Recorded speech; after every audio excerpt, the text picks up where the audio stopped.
the thoughts of being successful and how to become successful and the mentality and your mindset and visualization and marketing tactics and how to market and brand yourself and all these things that later would come into success in whatever avenue you choose to do. But I happen to go down an avenue of wanting to do fitness stuff too. So, yeah, I mean, we talked about like politics, business, playing chess. Like, he had stacks of the Arnold Almanac and he would sign them and hand them out to me, or we'd work rope lines. And, I'd be like, I remember the first time I knew that this guy was like, not just a governor, even though I signed up, but I still didn't comprehend that he was Arnold Schwarzenegger that built a billion-dollar industry, right? And is the face really of it. And they're God, like a God, like he's one of the founders. Yeah, still it. Right. So like, I remember we were in a rope line in like, I don't even know where, and a rope line meaning like people line up on the rope and we were in some school or some outside area. There was a dude over on the corner and he was like, I could tell he was like a bigger guy, had a t-shirt on, like kind of baggy t-shirt. And Arnold starts working the crowd and I'm right behind him because if people hand him shit, I just take it and put it in the bag. So we're working the line.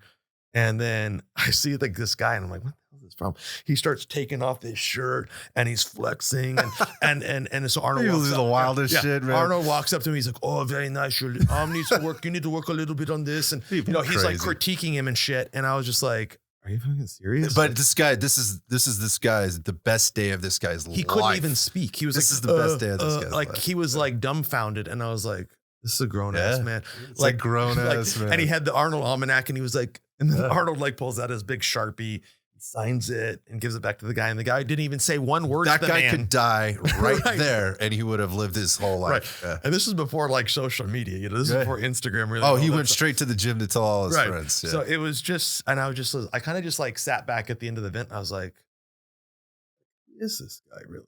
Like I was that kind of an impact. And I think, to be honest, that's why him and I became so close and he trusted me. Because you didn't put that there. I had no idea who the man was other than who I met. And I think a lot of people came in, treating him as like they were ass kissers there. Yes, sir. No, sir. And I literally told him, I remember the day that we did an event and how I earned his trust. I think he's big in trust. And so for the first 6 months, he was like, oh yeah, this new guy, yeah, sure, I'm doing things, but he didn't listen to a lot of what I had to say. And so I remember there was an event, we were doing a thing with George Stephanopoulos. It was a major network interview. We were in some, I think the California Library or whatever, one of the main buildings off of the Capitol. And I was sitting in for Arnold because I was about his height, sitting in a chair. So they were fixing the cameras, the 2-shoot cameras at me. And I was talking to George Stephanopoulos, which is kind of weird anyways, but I was talking to George Stephanopoulos and we were chatting. And then, so it was during the levee breaks. California was having one of those levee breaks. Yeah. And so I had, with the comms director, this new communications director, built this poster there was 6 photos of the different levees in California, no names on them. We just put photos. And so Arnold walks in, we call him the governor at the time. So the governor walked in and his communications director, who was fairly new, and Arnold goes, we were briefing. I was briefing. Okay, so we're going to put this poster up. You're going to talk to the poster. He's like, well, where's the names? And of course the comms director threw me under the bus. Yeah, Matt, where's the names? And I'm like, he's like, we need the names up so I know. And they're like, okay, well, yeah, sure, we'll get the names. And he goes, does anybody think we shouldn't do that? And I was like, yeah. He's like, why? I said, because I think you'd look stupid.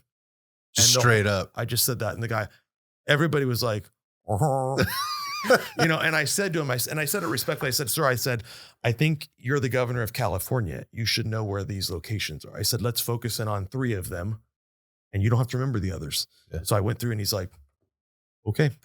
And from then on, like I overruled a lot of the, a lot of the stupid shit other people tried to do. Let's be honest. Yeah. So, but yeah, so we built a trust factor there because he knew that I was there to take care of his image and him. It's marketing, right? Which you're an expert at this point, right? Yeah, it's not an expert, but I mean, I had a lot of experience. That's what I'm saying, right? And real world experience, not like what they taught you in school or what they taught you. I didn't even actually use any. Yeah, exactly. I mean, I think you should go to school. Good thing, but yeah. No, I guess what I mean is that's coming back to the soft skills and understanding what's really important to the man and to the people and it's reading people, right? And really like really reading what they are and who they are and what they mean and how you can best help them. Let's not overcomplicate shit.